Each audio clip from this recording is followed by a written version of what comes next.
Welcome back to Radical Rescue. So, yeah, now that we got Leo back, hopefully we should be able to get into other places we couldn't before. So let's explore.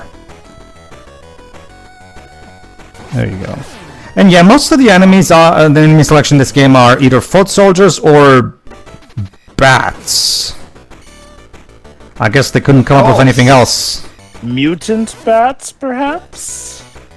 Not that it's evident. Behold, the turtle's greatest foe, bats. Mm-hmm. Well, there is Wingnut, so... True. God forbid they fight Batman or something. Jova, there's at least four Batman crossovers. Whoosh!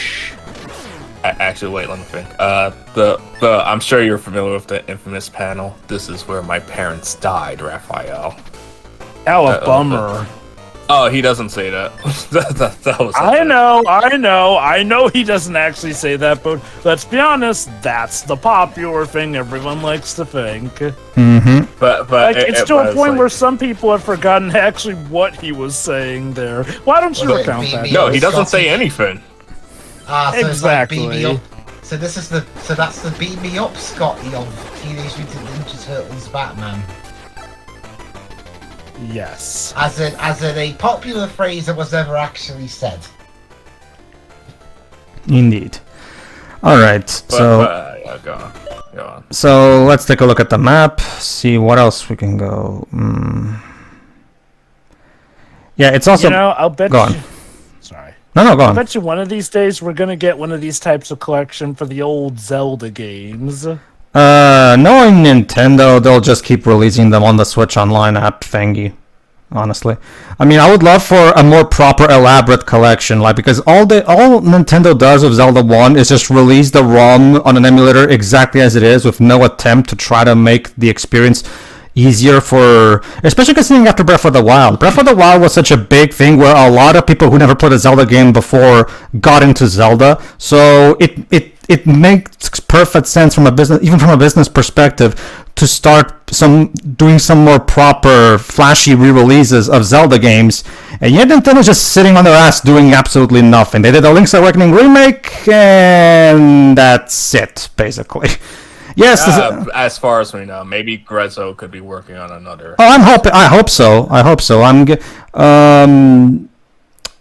It's just that, like, considering they just released Zelda 1, 2, and 3, as in Link to the Past, right? On the as well as Ocarina of Time and Majora on the Switch Online, I'm not going to hold my breath for more proper, easier, like I said, Zelda 1, for example. I mean, look between Worlds could get a remake because. Oh, sure. Luigi's Mansion 2. Definitely. I'm hoping for that too. But when it comes to, for example, Zelda 1, right? Because Zelda 1 is the game that is has the bedrocks for Breath of the Wild. The entire idea of Breath of the Wild was to return Zelda to the open nature of the first game, where you just start, you go anywhere, you can immediately go to the final boss immediately from the get-go if you want, that kind of thing, right? So all the more reason to try to re-release Zelda 1 in a more proper way, where even if you don't want to alter the ROM, at least do what Digital Eclipse does and give out a map screen and a rewind feature to make things easier for the kids. Or hell, even casual audiences who just enjoy Breath of the Wild in general.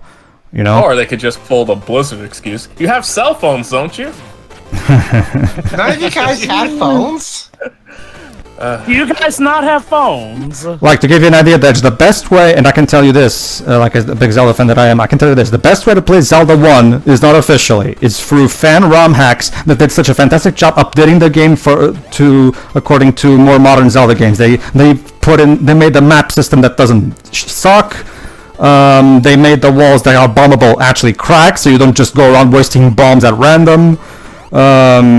Like, seriously, like, and whereas Nintendo just keeps giving us the exact same 86 ROM over and over and over, and does absolutely nothing to try to... Go on. For a second there, Pedro, I thought you were going to say the best way to play Zelda 1 is not to play it. Officially, yes. Go on. The best way to play Zelda 1 is just to play Link to the Past. But tush. But Deji, Link to the Past is chronologically before Zelda 1. No one cares. Hyrule Historia does, damn it. Okay, so that's the thing, Jova. That's the thing, Jova. Right now, even Onuma doesn't really care about the timeline because they set the current games that we're having right now way after everything else, and they just say, oh, this takes place in a far distant future from. Yes. Pedro, I get the thing Onuma never really cared about the timeline. The Historia was just to placate fans. Sure. Okay. Also, one more thing to explain. With the Historia, they specifically said this is their interpretation. Mm-hmm. So everyone kind of forgot that little it has to do. That's the thing, that it has to do with, first, again, the fact that Miyamoto never actually gave. Back when he was directing the games, Miyamoto never actually gave a thought about where each game would set exactly.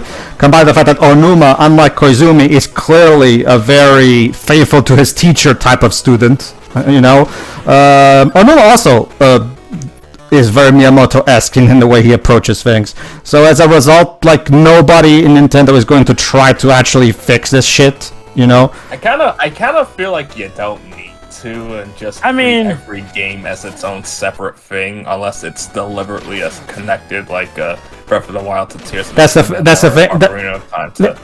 For most games that applies, Dej, but there are games in this series that are direct sequels to others, and even outright follow-up on stuff from previous games. So there is at least some need to make this shit more clear. Honestly, I joke, but I'm actually fine with the Hyrule Historia for the most part. 3 different timelines, 3 sets of games, and all that. Basically, one timeline where Link goes on to become old, another one where he stays in the future as an adult, and another where he has descendants and all that. Like, again, honestly, I'll give credit to the Hyrule Historia. Okay, like, before that, it kind of was chaos, but now we do have it in a way that makes a general sort of sense. Skyward Sword is essentially where everything begins, seeing as how that even works as the origin for the forces of evil that pretty much call that Ganon. It's the game that explains. It's the game that explains why Ganon keeps coming back. Yeah. And then Ocarina of Time is the big divergent point, and it's actually not too hard to get it.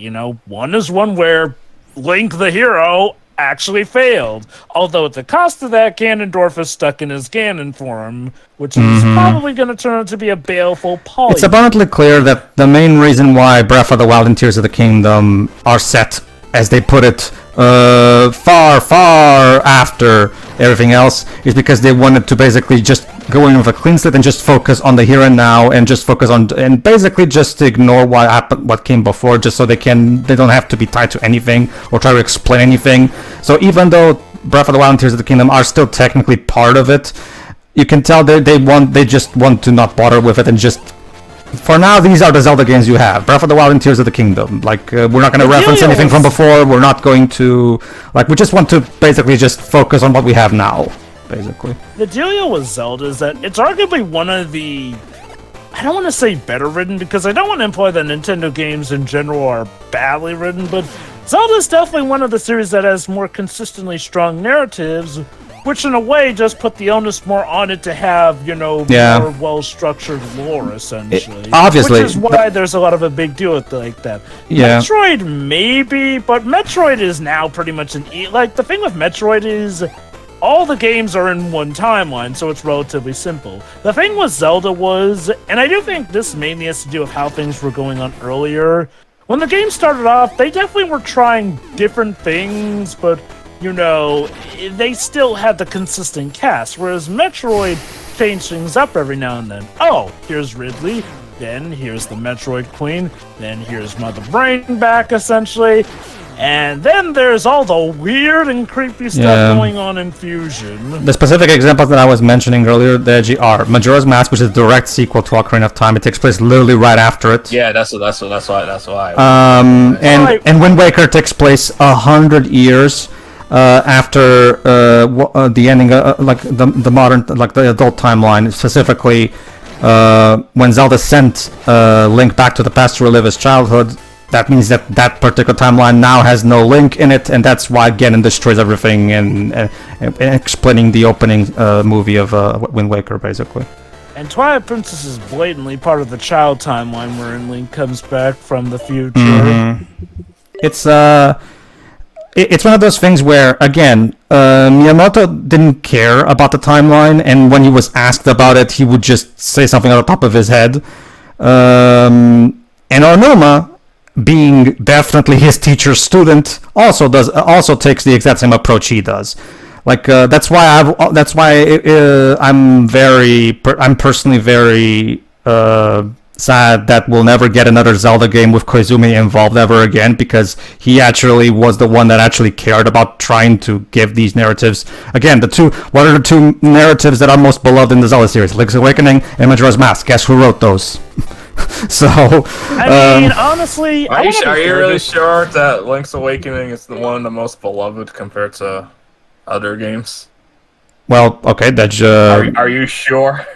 I mean, like, okay, that's. By all means, tell me what are the other most beloved ones? I know people really like Skyward Sword and Twilight. Oh, they like. Oh, they do. Yeah. Oh, they do. Oh, they do like. Look, I'm not saying that those are the only good stories, Dej. I'm saying that. No, you said those are the two most. From what I can tell, yes. I believe you with Majora, but not Link's Awakening. I mean, I'm gonna have to side with Dej here. I've definitely heard more people speaking nicely about Twilight Princess and Link's Awakening. Not to say that people generally hate Link's Awakening. It's honestly still well enough liked, but it's now not. They don't. No, they still do. That's just like some discourse you're hearing from fans like Dwibs. Trust me, each Zelda game has its fandom and its hatedom. Like, if you're gonna base it off of that, then you might as well make the case that nobody likes any. Dwibs, let me introduce you to something, because it's called the Zelda cycle. Yes, because Zelda has its own cycle. Here's how the Zelda series went on for a good while now, and arguably is still going on like that to this day. Where a Zelda game will come out, people will either praise it or hate it, and then eventually everything will come around to people now all of a sudden saying it's the best thing ever. When Ocarina of Time released, it was considered the greatest game ever made at the time, right? It pretty much went toe to toe with Final Fantasy VII in being one of the most praised games at the time. At the time, the three big influential masterpieces were Ocarina of Time, Final Fantasy VII, and Metal Gear Solid 1. But then eventually over the years, now people talk about how Ocarina of Time is so rudimental and very archaic and all that shit. And games like the games that came after it were finding things a lot better, which is not untrue for the record. But Majora's Mask. Yeah, Majora's Mask. Majora's Mask, my favorite Zelda game. That game, when it first came out, people were very ticked off at the fact that it was very different than Ocarina of Time. Jump to 10, 15, 20 years later, and now people praise that game to the moon. Where's the 4chan Zelda cycle mean? when Wind Waker came out, and remember, Wind Waker came out in the early 2000s, and as someone who grew up in that time, I'm sure you remember that back in the day, young people were into the edgy phase, like where things had to be edgy and shit. So Onuma deciding to go full cel-shaded cartoon with Wind Waker didn't resonate at the time with people. Now people, of course, look at it and think it's amazing and a great choice of art style. But back in so the Zelda series has its own cycle, Dwibs. Same thing with Twilight Princess. When Twilight Princess first came out, it was hailed as a return to form, unlike that stupid Wind Waker game. Now a lot of people look at it as just a lesser version of Ocarina of Time. Which is ironic, because there's still people who talk about how Ocarina of Time is archaic in that regard. Like, the way I see it now, I think we're at a stage of equilibrium where each Zelda game now, at least the good ones, are respected for their merits. But it's also recognized that maybe they haven't aged the best. And that probably also helps with the fact that Breath of the Wild, or the Breath of the Wild timeline, is the current one in the hot seat anyway. Basically, yeah. The same thing happened with Skyward Sword. When Skyward Sword first came out, despite being critically acclaimed, the fans themselves hated Skyward Sword a lot because of the controls and because of the more linear structure. But when the HD remaster came out on Switch, people now are starting to appreciate it better. Hence what Deji said about Skyward Sword story. So Zelda has its own cycle. Like, same thing with Breath of the Wild even Breath of the Wild, despite being praised as the best thing that has ever been created by mankind when it first came out, while it's still widely praised in general, a lot of people are now starting to realize, after playing Tears, that in hindsight, maybe some of these things, maybe Breath of the Wild wasn't as refined as we thought at first. Again, this is the Zelda cycle, Dwebs. Eventually, we're gonna get to a point where Tears of the Kingdom also turns out to be not as perfect as we thought. Like, this is how Zelda works, Dwebs. And we kind of already in that. Dwebs is a Sonic fan. I think he knows with all the praise that Unleashed gets like every week. I know. Trust me, that's the funniest thing. With me, I'm a fan of a lot of things that have quite a couple of things in common. Like, I know a couple of other series like Sonic that also have problems keeping its continuity straight. Mm-hmm. Like, I'll be honest, when you really dial it down to basics, you will find that a lot of fan bases have similar issues. Like, they'll just say, oh, this one specific fan base is especially bad, just to make themselves feel better about it. Like, no. Every fan base has its bad eggs. Every fan base eventually has that cycle of saying, this was good, no, this was bad. Like, yeah, it may be in varying degrees, but no, I will argue each fan base does have those bouts here. Yeah. Especially the Final Fantasy fan base. It's especially frustrating for me, because from my experience regarding that aspect, I always tend to have my position be the one that only gets properly popular later. Like, for example, with the whole, Majora's Mask thing, like, when people finally started to properly appreciate Majora's Mask for the masterpiece that it is, I'm the one who, of course, has to say, Majora's Mask was always amazing, you cowards, like... Hey, Lost World gets praised. Hey, me! I'm the guy who pretty much praised Lost World before it was cool too, because, now we're getting to that phase... Well, we are starting to get to that phase where people are going, you know what? Sonic Lost World actually was something of a hidden gem. And I'm like, where were you morons? It's like, that's it. I wouldn't be surprised if people were only saying that because Frontiers finally incorporated the parkour a lot better. Anyway, who are we fighting next? Oh, we're out in a grassy field now. Alright, here we go. So basically, like the strategy guide says, he will eventually punch. Yeah. The problem with him is that every time he comes down from his jump, the earthquake will stop you. So you have to be careful. So basically, you jump when he lands, essentially, to avoid getting shaken. Basically. Ah, fuck. I mean, it doesn't help. He literally lands right on top of you, no matter where you go. It's one of those things. The game is kind of set up against you, a bit, yeah. It reminds me of Crash Bandicoot Entranced in the Entranced boss fight, except you can actually slide in that game. Mm-hmm. Oh wait, hold on. Wasn't there a sliding maneuver for this game? Well, actually, this one in particular, if I remember correctly, does not have the slide ability, because remember, they overhauled the game engine for this one.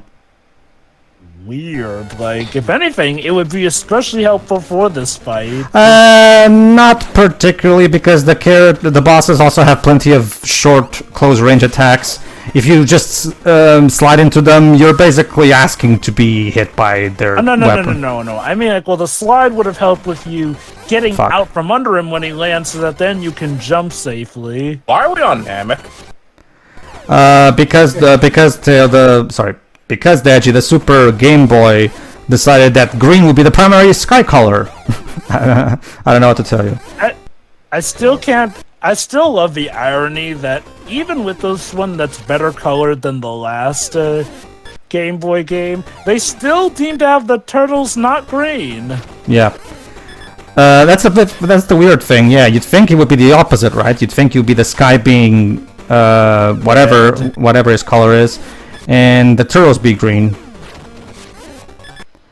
Would that make it part of the red sky? Well, Dej, if it helps you, you can just turn the Game Boy Color mode off and just play it like you were playing on the Game Boy Pocket. So. Oh yeah, I know. It's just funny to think about. It's like, wait a minute, it's just Well, the usual Namek joke is when we take a look at old episodes of Dragon Ball Z, where because of the poor quality of the restoration, the skies always look green, so it always looks like they're on Namek.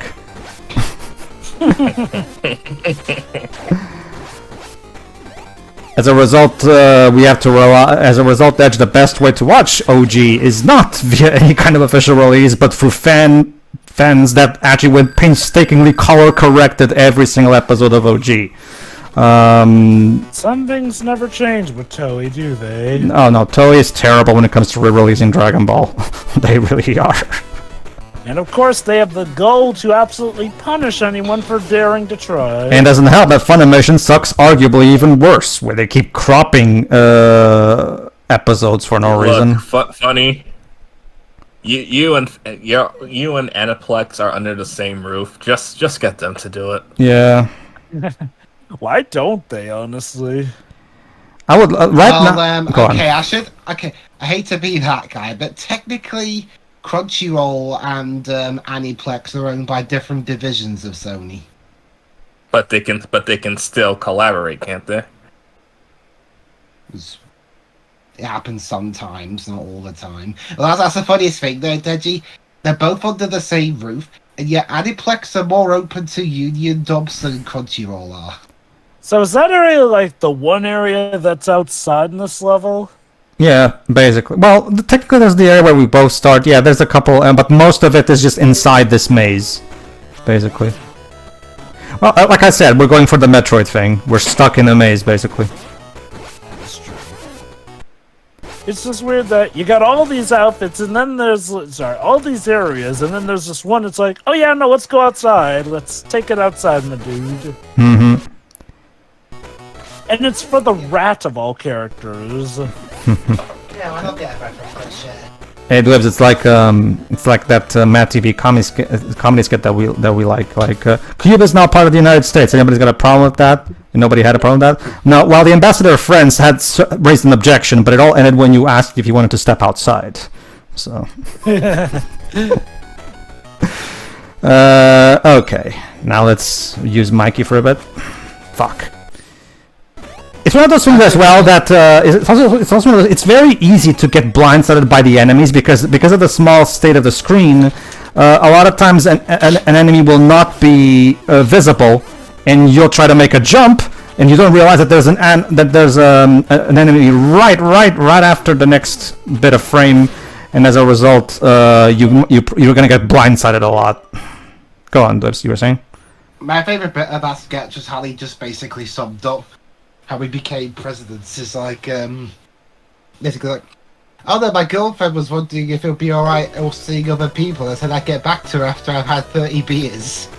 There's not much more to add to the story, sir. You got pissed drunk, ran for president, and won. Wait. Are you saying that the American people elected a drunk man president? And then re-elected him. But anyway, yeah. So let's keep. Okay, the next turtle that we're going to save is Raph. So let's see if we can find him. Oh yeah, I don't think I've explained the items yet. Okay, so the keys open doors, obviously. There's also two different pizza pickups. The pizza slices, which heal your health on the spot, and the full pizzas are actually something that you keep. What is it? It's basically your extra lives. Basically, as long as you have at least one full piece in your inventory, it will revive you if you lose your health, basically. So make sure you try to collect at least one before you go fight a boss. Yeah, here we go. Now we have to try our best. Yeah, this particular jump is like, you have to be super precise. You have to jump at the last possible moment. No, hold on. I did that poorly. There you go. And there you go, see? You have to be like super pixel perfect with that one. I wonder if maybe there's another easier way to go about doing it. Well, as far as I can tell, this is probably the best. I mean, yes, Dutch? Go on. No, I just banged. Thanks for the information, Dutch. I'm happy for you though. Yeah, congrats, my dude. I banged my leg. Well, now you said, mentioned the "Ow." leg part. Well, how nice that you only mentioned the leg part the second time around, stud. I said I banged into something. I'm sorry, you cut out so we couldn't hear anything after the bang. The bang. Yeah, as far as we know, you just banged. Alright, awesome. That's rough. Did you hear your bag? Did you hear I know. your bag is your own But business? this pit is their main base. And we still gotta find Don. And you know the others who were kidnapped, but hey, bros before those. So yeah, Raphael has now joined our party, which means we can now use his ability to do this. You can pull a Koopa. Yeah, basically, which allows you to go through narrow passageways. Can he hit enemies with that move too? No. So you get hurt if you run into them while using that, I take it? If you run into the enemy, you're basically incapable of attacking or defending when you're in that position. So trust me, Jova. Raph's ability is incredibly situational. Like like you'll only use it when you get to a specific passageway that requires it. That's it. There's no other reason to use that ability, like at all. It's weird that they didn't also give like an invincibility factor to it or allow it to be used as an alternate means of attack. For whatever reason, Konami never seemed to understand that Raph is supposed to be the muscle. Like, And the weird thing is, I'm pretty sure Mikey's helicopter maneuver with the nunchucks can still attack enemies. So no, it cannot. But it cannot. No, but at least it's very useful in general all the time, right? I could have sworn I saw it actually defeat some enemies when you hit them with it. No.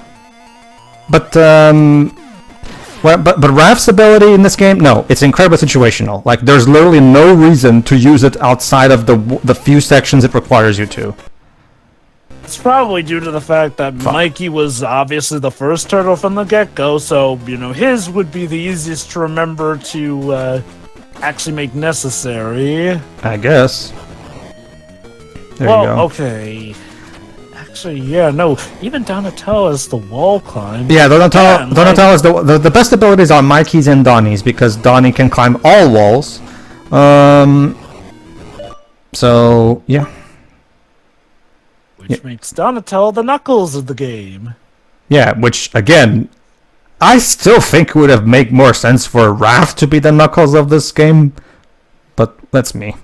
I forget. Does the manual give, like, you know, some cool little flavor text on their abilities and why each of them have it? No, it just says that they have... There you go, see?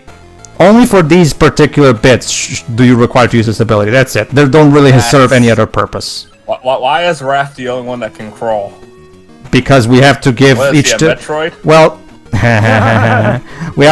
because we have to give each turtle their own unique ability. So. Didn't Raph use his size to climb up walls? I know that. That's what I've been saying. It would have made a lot more sense for him to be the wall climber because, I mean, his... Go on. I recall us discussing this in an earlier part. Yeah, we did. I think my theory was like, well, their reasoning... I'm not saying that this is, like, legit, but my guess to their reasoning was, like, they consider Donatello to be the most, like, skilled in finding protrusions since he's, you know, the intelligent one, so his methodical approach would make it easier for him to climb. That's kind of a stretch, honestly. Like, when I think Donnie's use of intelligence, I think machines, as the song says, right? Not so much finding... Yeah, you guys... I'm sure you guys did a commentary of the Tails adventure. Yeah, we did. Well, actually, no, we haven't yet. Well, actually, no, we haven't yet, Dej, because I'm not. Unlike most of the handheld games, I'm not going to do that one because Teo asked to do that one. Teo wants to record a Sonic. Teo really liked what he saw in Johnny's review, and he's interested in the game, so he asked to record it. But yeah, no, like, look, like I said, it might be a stretch, but it's the best reasoning I can come up with, because it's not like these devs don't know the franchise, at least as far as we know. These are the same devs from the previous games, right? Well, yeah, I mean, remember, like, this was back in the time where Konami had the exclusive rights to make the MNT games. They went out of their way to get this IP, and they made a shit ton of games. So, and like I said, the arcade games prove that they understand this franchise, so it's not like... But again, we have to remember that these are different teams. This is not made by the same people who made the arcade games, so obviously you have to wonder... But that's the thing, like, it varies, Jova. Some games fully understand it, other games don't. Remember, the first NES game decided to make Donnie the muscle, even though that doesn't really make any sense. No, it's... I guess they didn't want to give him the short end of the stick. But that's the thing, Edge. They gave him both the muscle and the long end of the stick, because there's outside of preserving his health, there's no reason not to use Donnie. Like, you might as well just use Donnie all the time because he's the best turtle. He makes all the other turtles useless by comparison. Somebody in that development team really was a big Donnie fan, clearly. So, all right, everybody. We'll continue exploring. Hopefully, we'll be able to find Donnie next part. See ya. Ta-ta.